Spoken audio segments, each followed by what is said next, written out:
নমস্কার, আবার ফুটবল দুনিয়ার খবর নিয়ে চলে এলাম আমি রাহুল। আমার সঙ্গে রয়েছেন বাংলার পালস টিভির কনসাল্টিং এডিটর সিনিয়র সাংবাদিক জয়ন্ত চক্রবর্তী এবং অবশ্যই রয়েছেন আপনারা। ডার্বির মহরণ অর্থাৎ ডার্বি নিয়ে একটা উত্তেজনার পাওয়ার চলছিল, অবশেষে ইস্টবেঙ্গল সেই হাসি হেসেছে, শেষ জয়ের হাসি এসেছে। এই সবকিছু নিয়ে আলোচনা করব। অন্যদিকে কিন্তু ইস্টবেঙ্গলের মশালও জ্বলছে, তার কারণ ত্রিপুরাতে প্রাক্তনীদের ম্যাচেও কিন্তু মোহনবাগান ইস্টবেঙ্গল, সেখানেও কিন্তু ইস্টবেঙ্গল তাদের জয়ের ধারা অব্যাহত রেখেছে। এই সবকিছু নিয়ে আলোচনা করব। প্রথমে আসবো ডুরান্টের ডার্বির কথায়। জয়ন্তদা, কেমন দেখলেন ডুরান্টের ম্যাচ? দেখো, ডুরান্টের ডার্বিতে আমরা যতই বলি যে মোহনবাগান এবং ইস্টবেঙ্গলের মুখোমুখি হওয়াটা খুব আশ্চর্যজনক ব্যাপার, কিন্তু ঘটনা হচ্ছে যখন এই দুটো দল মুখোমুখি হয় তখন ডার্বির উত্তেজনা এবং তার যে সমস্ত আনুষঙ্গিক ব্যাপারগুলো থেকে যায়। সুতরাং ইস্টবেঙ্গলের এই জয়টা নিঃসন্দেহে উল্লেখযোগ্য জয়। 2-1 করে তারা হারিয়েছে মোহনবাগানকে এবং ডার্বিতে এই জয়টা তারা দীর্ঘদিন পরে পেল, এ বিষয়ে কোনো সন্দেহ নেই। মোহনবাগান একছত্রভাবে জিতছিল। 22 বছর ইস্টবেঙ্গল কোনো বড় ট্রফি জেতেনি, এটা সব থেকে দুর্ভাগ্যের কথা। শেষ 10টি ডার্বির মধ্যে প্রায় 7টি ডার্বিতে মোহনবাগান জিতেছে, 2টি ডার্বিতে জিতেছে ইস্টবেঙ্গল এবং একটি ডার্বি অমীমাংসিতভাবে শেষ হয়েছে। যদিও 2023 সালে ডার্বিতে ইস্টবেঙ্গল পরপর 2টো ডার্বি জিতেছিল, সেটা হচ্ছে একটা হচ্ছে সুপার লিগ এবং আর একটা হচ্ছে ইস্টবেঙ্গলের ISL লিগ, এবং সেখানে ইস্টবেঙ্গল কিন্তু যথেষ্ট ভালো খেলেছিল। সেই 2টো ডার্বির পর ইস্টবেঙ্গল কিন্তু আর মাথা তুলে দাঁড়াতে পারেনি। এমনকি ISL যে ট্রফি হচ্ছে সেই ISL তারা 9 কিংবা 10 স্থান নিয়ে সন্তুষ্ট থেকেছে, 6 নম্বরের মধ্যে তারা আসতে পারেনি। সুতরাং ইস্টবেঙ্গলের পক্ষে পদস্খলন ছিল। ইস্টবেঙ্গল এবার সাপমুক্তি ঘটাতে পারে কিনা সেটা হচ্ছে সব থেকে বড় ব্যাপার। একদম, ইস্টবেঙ্গল সাপমুক্তি ঘটাতে পারে না সেটা বড় ব্যাপার। অন্যদিকে সেই একই দিন আবার ত্রিপুরাতে প্রাক্তনীদের ম্যাচ ছিল, সেখানেও তো ইস্টবেঙ্গল জয়যুক্ত হয়েছে। দেখো, সেখানে ইস্টবেঙ্গল জয়যুক্ত হয়েছে। প্রাক্তনীদের খেলা, সে ব্যাপারটা নিয়ে খুব বলার কিছু নেই। এই জন্য নেই যে প্রাক্তনীদের যে খেলাটা আবার ফ্রেন্ডলি ম্যাচ, সেটা একটা ব্যাপার। কিন্তু ডার্বি জয়টা নিঃসন্দেহে বড় ব্যাপার। দিয়ামান্ত কোচ তিনি চমৎকার 2টি গোল করে ইস্টবেঙ্গলকে জয়ের স্বাদ এনে দিয়েছেন। একটা কথা বলি, কালকে কিন্তু ম্যাচটা ছিল, ডার্বি যে ম্যাচটা ছিল সেটা ছিল দুই স্প্যানিশ কোচের মগজাস্ত্রের লড়াই। একজন ছিলেন কার্লোস কুয়াদ্রো, ছিলেন না, একজন ছিলেন মলিনা এবং অন্যজন ছিলেন ব্রুজো। এই ব্রুজো এবং মলিনার লড়াইতে শেষ পর্যন্ত কিন্তু ব্রুজো জিতে গেছেন। মানে অন্যদিকে তাহলে আপনি বলতে চাচ্ছেন দুই বিদেশি কোচের নবজাস্ত্রের লড়াইও ছিল। আমরা এই আলোচনায় আসবো ডেফিনেটলি। অন্যদিকে জামশেদপুরে কোয়ার্টার ফাইনালে আবার ডায়মন্ড হারবার FC দারুণভাবে জিতে তারা সেমি ফাইনালে চলে গেল। প্রথমবার ডুরান্টে আসা ডায়মন্ড হারবার FC, অভিষেক বন্দ্যোপাধ্যায়ের গড়া দল। কেমন দেখলেন খেলা? দেখো, ডায়মন্ড হারবার এবং জামশেদপুরের খেলাটি অত্যন্ত ভালো খেলা হয়েছে এবং ডায়মন্ড হারবারের মধ্যে দিমি চমৎকার খেলেছেন ডায়মন্ড হারবারের পক্ষে এবং দিমির 2টো গোল নিঃসন্দেহে উল্লেখযোগ্য এবং দিমি দলকে জেতাতে উল্লেখযোগ্য ভূমিকা নিয়েছেন। সুতরাং সেমিফাইনালে ইস্টবেঙ্গল বনাম ডায়মন্ড হারবার এফসির ম্যাচটি কিন্তু খুব গুরুত্বপূর্ণ হয়ে গেল এবং সেই গুরুত্বপূর্ণ ম্যাচটি দেখার জন্য নিশ্চয়ই যুবভারতীতে অসংখ্য মানুষ হাজির থাকবেন। গতকাল কিন্তু ডুরান্টের ডার্বিতে প্রচুর মানুষের সমাগম হয়েছিল এবং ডার্বি সেই উত্তেজনা ফিরে এসেছিল। তোমার কি মনে হয়? একদম তাই। গতকালের একদম ছুটির দিন ছিল, ছুটির আমেজ ছিল এবং বহু যারা আমাদের ক্রীড়া সাংবাদিক বন্ধুরা ছিলেন তারাও কেমন গিয়েছিল এবং প্রচুর মানুষ গিয়েছিল। একটা ছুটির আমেজ চলছিল এবং আমরা যখন ওখান থেকে পাস করছি তখন একেবারে মানে রুট ডাইভারশনও করে দেওয়া হয়েছিল। পুলিশি নিরাপত্তা যথেষ্ট আনুষ্ঠানিক ছিল, তার কারণ মনে থাকবে আপনার তার আগেই আমরা 16 তারিখ IF এর ব্লাড ডোনেশন ক্যাম্পে আমরা IF এর সচিব আর প্রেসিডেন্টের সাথে কথা বলেছিলাম। তারাও কিন্তু দর্শকদের একটা পজিটিভ ভাইবস দিয়েছিল।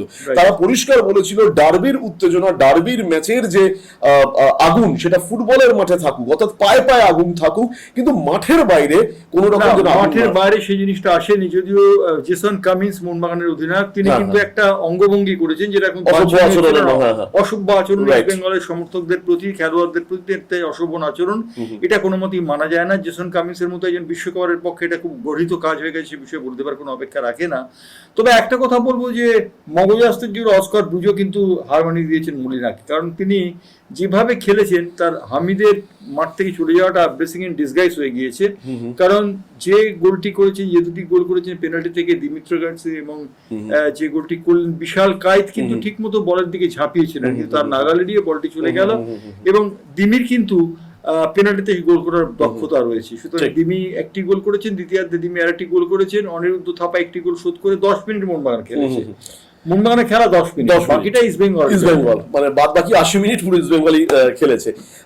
যতটা আপনি দীর্ঘদিন ফুটবল মাঠের সাংবাদিকতা, খেলার ধরন, কোচেদের যে স্ট্র্যাটেজি নিয়ে আপনি কভার করেছেন, সামনে থেকে দেখেছেন, আপনি নিজেও ফুটবল লাভার্স একজন, আপনি নিজেও মাঠে বিভিন্ন সময় নেমেছেন। আমি একটা বিষয় জানতে চাইবো, এক সময় মোহনবাগান ইস্ট বেঙ্গলে দেশি বাঙালি কোচরা তারা দায়িত্ব থাকতে, এখন দুটোই প্রধান দলের বিদেশি কোচ, স্ট্র্যাটেজির মধ্যে তুল্যমূল্য কোনো পার্থক্য দেখছেন? দেখো, একটা জিনিস বলতে পারি যে প্রদীপ ব্যানার্জি, অমল দত্ত যতদিন ছিলেন ততদিন নতুন নতুন উদ্ভাবনী শক্তি আমরা দেখেছি, তারপর কিন্তু আমরা সেটা দেখতে পাইনি। বিদেশি কোচদের মধ্যে যারা রয়েছেন, কার্লোস কোয়াদ্রোস ছিলেন, তিনি ইস্টবেঙ্গলকে একটি ছন্দে ফেরাতে সক্ষম হয়েছিলেন। পরবর্তী পরে অস্কার ব্রুজোর হাতে ইস্টবেঙ্গলের দায়িত্ব গেছে, ইস্টবেঙ্গল ভালো খেলছে, এবং জোসে মলিনা হাবাসের পর দায়িত্ব নিয়েছেন, তিনিও কিন্তু যথেষ্ট ভালো খেলছেন। সুতরাং মগজাস্ত্রের দিক থেকে স্প্যানিশ তিকিটাকা ফুটবল আমরা দেখার আশা করেছিলাম, তিকিটাকা ফুটবল আমরা দেখতে পাইনি, কিন্তু স্প্যানিশ ঘটনার কিছু মুভ আমরা দেখতে পেয়েছি। যেমন একটা জিনিস, ডিফেন্সিভ থার্ডে যে খেলোয়াড় বাড়ানো যেতে পারে সেই বিষয়টি কিন্তু অস্কার ব্রুজো বুঝিয়ে দিয়েছেন, এবং অস্কার ব্রুজোর এই চালটিতে কিন্তু মলিনা কাত হয়ে গিয়েছেন বলা যেতে পারে। আচ্ছা, তার মানে অবশ্যই এটা একটা ইতিবাচক দিক। এর পাশাপাশি মোহনবাগান, ইস্ট বেঙ্গল কিংবা মোহামেডান, এই তিন প্রধানকে যদি ধরা যায়, অদ্ভুতভাবে সাম্প্রতিক অতীতে উঠে এসছে diamond Harbour FC, semifinal diamond Harbour FC বনাম ইস্ট বেঙ্গল, ধারে বারে কি মনে হচ্ছে? দেখো, আবার বলছি, ইস্ট বেঙ্গল এবং ডায়মন্ড হারবার এফসির ম্যাচটি কিন্তু খুব একটা সোজা ম্যাচ হবে না। কিবু ভিকুনার সঙ্গে অস্কার ব্রুজোর একটা বুদ্ধির লড়াই হবে, এবং আমরা জানি কিবু ভিকুনা বিদেশি কোচ, অস্কার ব্রুজো বিদেশি কোচ। কিবু ভিকুনা একসময় মোহনবাগানের কোচিং করতেন, তিনি জানেন ইস্ট বেঙ্গলের ফাঁক ফোকর কোথায় রয়েছে। তবে ইস্ট বেঙ্গল দলটি এবারে খুব ভালো খেলছে, ইস্ট বেঙ্গল দলে এবারে যে দল গঠন করা হয়েছে খুব ভালো দল। ইস্ট বেঙ্গল দলের একজন খেলোয়াড় পিতৃবিয়োগের জন্য দেশে ফিরে গেছেন, এটা সত্যি কথা। মোহনবাগানের মনভীর ছিলেন না, কিয়ান নাসিরি ছিলেন না, এই ব্যাপারটা আলাদা ব্যাপার, কিন্তু যারা ছিলেন তারা কি করলেন? মোহনবাগান কিন্তু কাল দাঁড়িয়ে থেকে ম্যাচটি হার মেনেছে, এবং এই বিষয়ে বলতে পারার কোনো অপেক্ষা রাখে না। 10 মিনিট অনিরুদ্ধ থাপার ওই গোলটির পরে 10 মিনিট উজ্জীবিত ভূমিকা নেওয়া ছাড়া মোহনবাগান কিন্তু সেভাবে মাঠে দাঁড়াতে পারেনি। বেশ, যখন মাঠের কথা হচ্ছে তখন আমি অবশ্যই একটু প্রশাসনের কথা আসবো। আপনার সাথে এক্সক্লুসিভ কথা বলেছে ইস্ট বেঙ্গলের শীর্ষকর্তা দেবব্রত সরকার, এবং তিনি এই আশা করছেন যে আমরাই মানে ইস্ট বেঙ্গলই ট্রফি জিতে আনবে, এবং তারপরে একান্ত আলাপচারিতা, একান্ত সাক্ষাৎকার আপনাকে দেবে। এক্স্যাক্টলি কি বলছেন দেবব্রত সরকারকে আমি প্রশ্ন করেছিলাম যে মোহনবাগানের বিরুদ্ধে তাদের এই জয়ের পর তিনি একটি সাক্ষাৎকার দেবেন কিনা। তিনি বলেছেন ডুরান্ডে বিজয়ী হই তারপর আমরা সাক্ষাৎকার দেবো, এবং সাক্ষাৎকারটি করেছেন, অর্থাৎ তিনি আমাদের কথা দিয়েছেন তিনি আমাদেরই সাক্ষাৎকার দেবেন। সুতরাং এই বিষয়ে বলে দেওয়ার কোনো অপেক্ষা রাখে না, দেবব্রত সরকার কথা রাখেন। সুতরাং আমি আশা করবো তিনি কথা রাখবেন এবং এই ব্যাপারটিতে একটা উল্লেখযোগ্য ভূমিকা নেবে। তবে ফাইনালি ইস্ট বেঙ্গলকে তার আগে জিততে হবে, এবং ফাইনালি ইস্ট বেঙ্গলকে তার আগে উঠতে হবে। ওঠা এবং জেতা দুটোই ব্যাপার।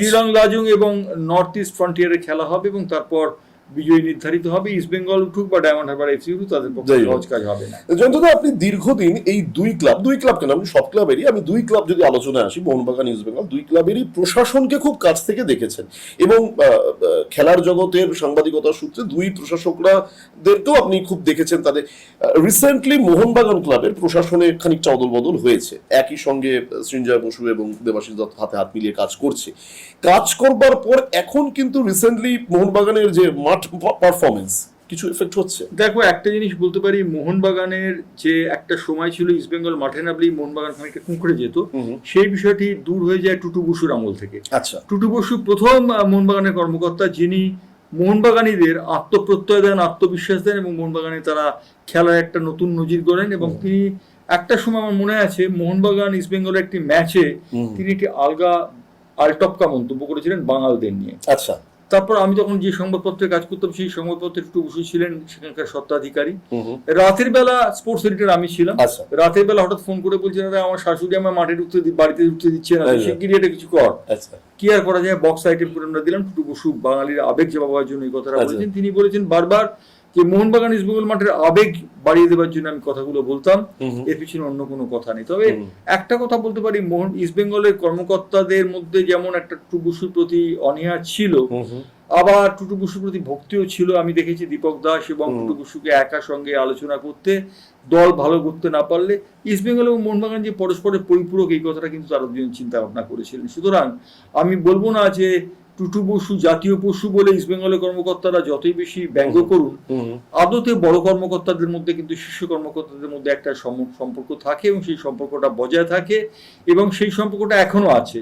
এখনো মোহনবাগান মাঠে মোহনবাগান জিতলে ইস্টবেঙ্গল মাঠ থেকে রসগোল্লার হাঁড়ি যায় এবং মোহনবাগান মাঠ থেকে রসগোল্লার হাঁড়ি আসে ইস্টবেঙ্গলের মাঠ। সুতরাং কর্মকর্তাদের মধ্যে কোনো গন্ডগোল নেই, যত গন্ডগোল আমাদের মতো সমর্থকদের। একদম, যত গন্ডগোল আমাদের মতো সমর্থকদের। জয়ন্তদা যে কথা বললেন অত্যন্ত স্নেহধন্য আপনি টুটু বসুর, আমি যদি ভুল না করি জন্মদিনে যাওয়া টুটু বসুর সঙ্গে এর আগে আমরা এই প্ল্যাটফর্মে আপনি একান্ত সাক্ষাৎকার নিয়েছেন এবং টুটু বসু এই কথাও বলতেন, পল্টুদাকে দেখে আমার মানে আদর্শ প্রশাসনকে পল্টুদার কথা বারবার বলতেন।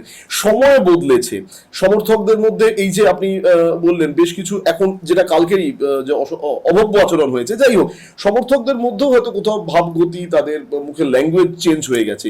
সেই দিন আর এই দিনের মধ্যে ডার্বির এই আফটার এফেক্টস, একটা তো আফটার এফেক্টস। দেখো, একটা জিনিস বলতে পারি যে মোহনবাগান ইস্ট বেঙ্গলের ম্যাচে দর্শকদের আচরণ নিয়ে বলার কিছু নেই। দর্শকদের আচরণ যেরকম ছিল আগে এখনো তেমন আছে, কারণ মোহনবাগানটা রক্তে মোহনবাগান, ইস্ট বেঙ্গলটা রক্তে ইস্ট বেঙ্গল। ইস্ট বেঙ্গল মনে করে তাদের সব হারানোর দিন শেষ, তারা নতুন ভাবে বাঁচতে চায়, এবং মোহনবাগান মনে করে যে তাদের মোড়শিপারটা হাত বলাচ্ছে ইস্ট বেঙ্গল। সুতরাং এই লড়াইটা দীর্ঘদিন ধরে চলবে এবং একজন বিখ্যাত বরেণ্য সাংবাদিক দেখেছিলেন মোহনবাগান ইস্ট বেঙ্গলের লড়াই যখন হবে তখন বাঙালি দুভাগ হয়ে যাবে। বাঙালি সত্যি আর দুভাগ হয় কিনা জানি না, তবে একটা জিনিস বলতে পারি যে বাঙালির মধ্যে একটা আবেগ কাজ করে মোহনবাগান ইস্ট বেঙ্গলকে কেন্দ্র করে।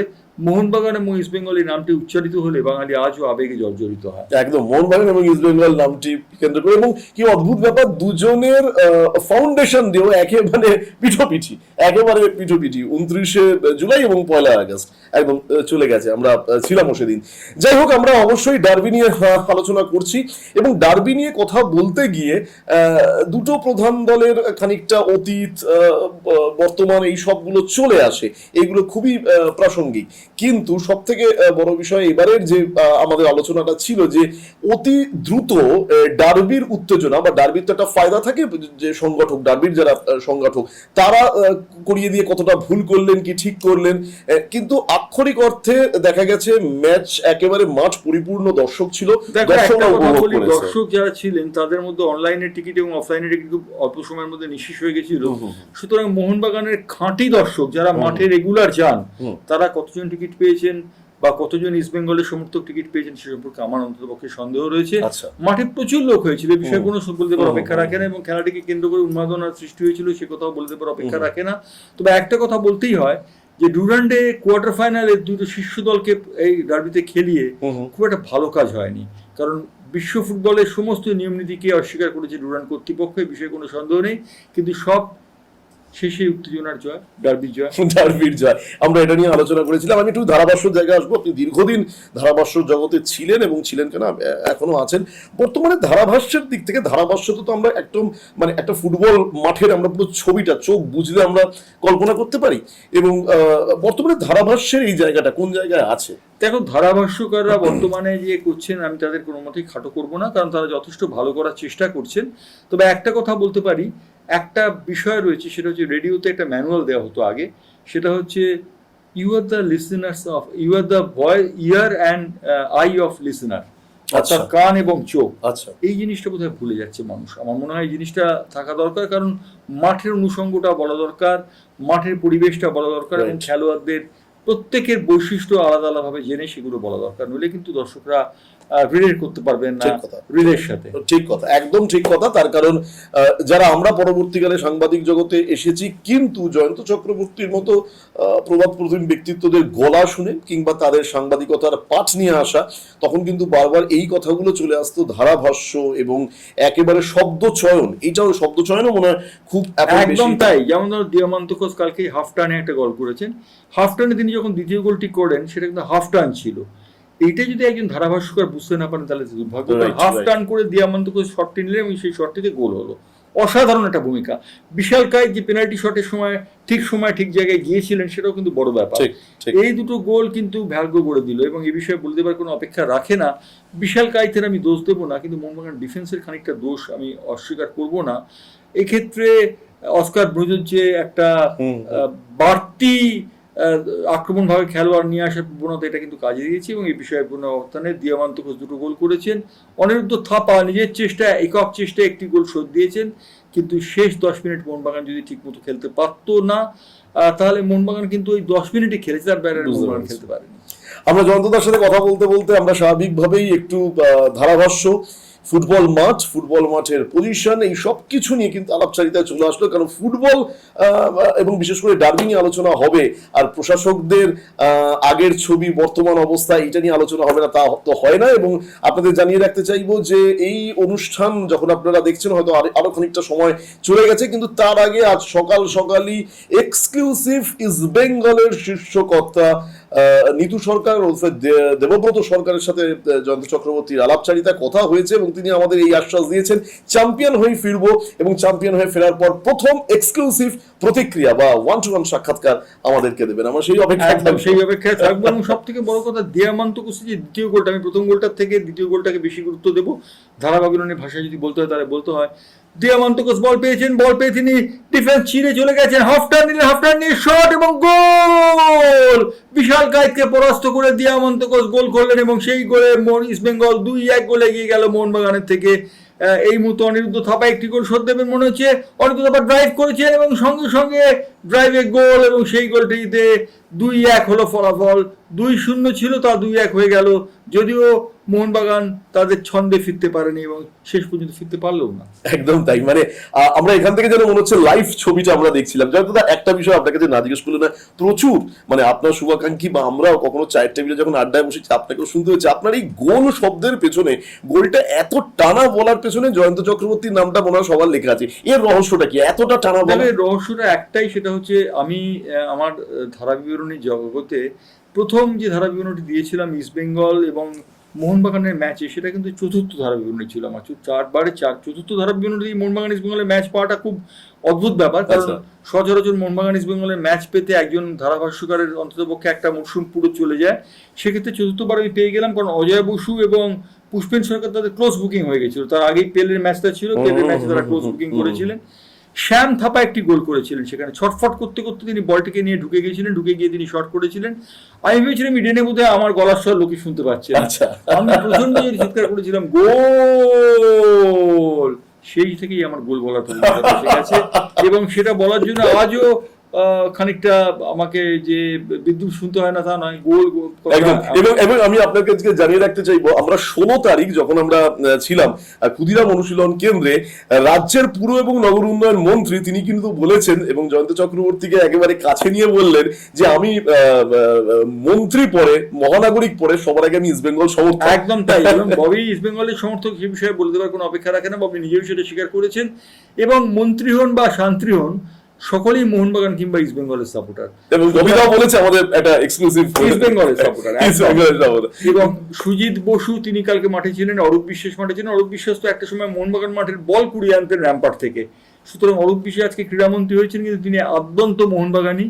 অন্যদিকে ববি হাকিম কলকাতার মেয়র, তিনি কিন্তু হচ্ছেন আদ্যন্ত ইস্ট বেঙ্গলি। সুতরাং ইস্ট বেঙ্গল মোহনবাগানের লড়াই সর্বত্র, রাজনীতির ক্ষেত্রে তো বটেই, এবং ফিল্ম সঙ্গীত সব দুনিয়াতেই যায় না কেন, মোহনবাগান ইস্ট বেঙ্গলের লড়াই আমরা দেখতেই পাবো। জয়ন্তদা শেষ করব, কিন্তু প্রচুর দর্শকের প্রশ্ন এরা প্রায় করে এবং আপনি খুব সুন্দরভাবে এড়িয়ে যান। আমি মনে হয় এই কমেন্ট দেখার পর যদি কেউ কমেন্ট বক্সে পড়েন, জয়ন্ত চক্রবর্তী আদতে, আপনি দুটো দলেরই খুব কাছে, জয়ন্ত চক্রবর্তী আদতে কোন দলের? আমাকে যদি জিজ্ঞেস করতে আমি বলবো মোহন বেঙ্গল। আচ্ছা, মোহন বেঙ্গল ছাড়া অন্য কোনো গত্যন্তর নেই। এবং তুমি সাংবাদিকতা করছো রাহুল, তুমি নিশ্চয়ই দেখছো ইদানিং কালে মোহনবাগান এবং ইস্ট বেঙ্গল মাঠে গিয়ে তোমার যে একটা দলপ্রীতি ছিল, কেউ না কেউ কোনো না কোনো দলপ্রীতি থাকেই, সে বিষয়ে বলে দেবার কোনো অপেক্ষা রাখে না, কিন্তু একটা সময় পর সেই দলপ্রীতিটা চলে যায়। আমাকে যদি বলা হয় আমি তাহলে বলবো মোহন বেঙ্গল। বেশ, আপনারা এটাই জানুন, জয়ন্ত চক্রবর্তী মোহন বেঙ্গল দলের সমর্থক, অর্থাৎ ফুটবলের সমর্থক। ভালো ফুটবল যেখানে সেখানেই আমরা, তাই একদম তাই, একদম তাই। আপনারা আমাদের সঙ্গে থাকবেন, তার কারণ আমরা অবশ্যই ডার্বির দিকে আমাদের নজর থাকবে, শেষ হাসি কে হাসে, এবং অবশ্যই আপনারা আমাদের এই প্রতিবেদন দেখুন। আপনারা আপনাদের কমেন্টস করতেই পারেন, জয়ন্তদাকে আবার আমরা পাবো, আপনারা আমাদের সঙ্গে থাকবেন।